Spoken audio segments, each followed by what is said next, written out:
Hello అండి. ఈరోజు మనం చాలా హెల్తీ మరియు టేస్టీ అయిన పాలక్ చనా కర్రీ ఎలా తయారు చేయాలో చూద్దాం. పాలకూరలో ఐరన్ ఎక్కువగా ఉంటుంది మరియు శనగల్లో ప్రోటీన్ ఎక్కువగా ఉంటుంది. ఈ రెసిపీ ఆరోగ్యానికి చాలా చాలా మంచిది. ఇది చపాతీ, రోటీ లేదా అన్నంలోకి చాలా రుచిగా ఉంటుంది. ఫస్ట్ మనం శనగల్ని ఓవర్ నైట్ సోక్ చేసి దాన్ని ప్రెషర్ కుక్కర్లో ఒక 3 విజిల్స్ దాకా ఉడకబెట్టుకుందాం.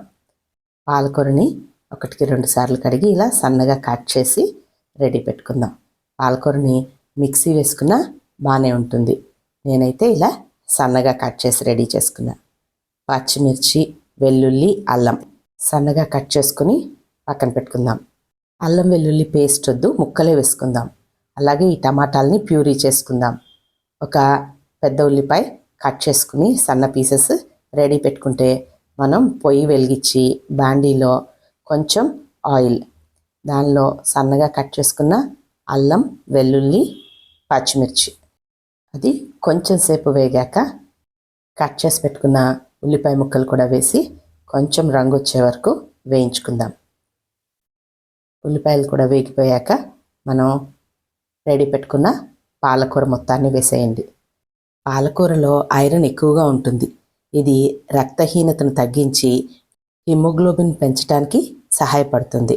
అంతేకాదు పాలకూరలో విటమిన్ ఏ, సి, కే మరియు కాల్షియం, మెగ్నీషియం వంటి పోషకాలు ఎన్నో ఉన్నాయి.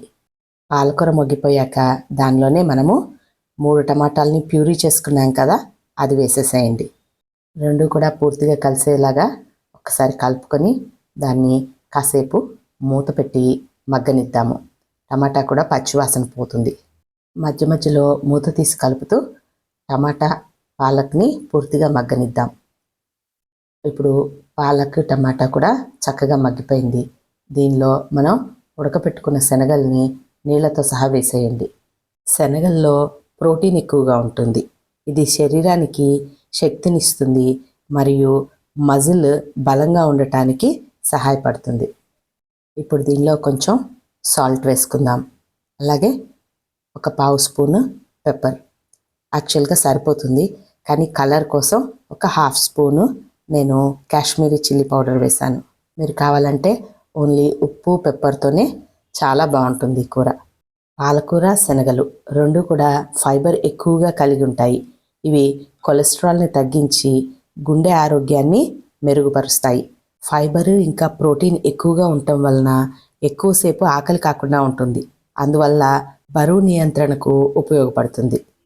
కొంచెం వాటర్ వేసుకొని కర్రీని కన్సిస్టెన్సీ అడ్జస్ట్ చేసుకుందాం. దీనిలో మనం ఏ మసాలాలు వాడలేదు, అందుకనే కూర చాలా కమ్మగా ఉంటుంది.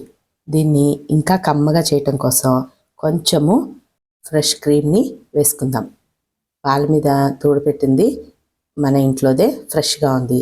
దాన్ని మీగడని కొంచెం బీట్ చేసి కర్రీలో యాడ్ చేద్దాం.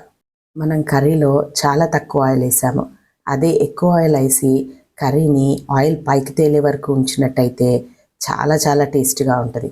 కానీ మనం ఆ రకంగా టేస్ట్ తీసుకురాకుండా ఇలా క్రీమ్ వేసి కొంచెము హెల్దీ వర్షన్లో చేసుకుందాం.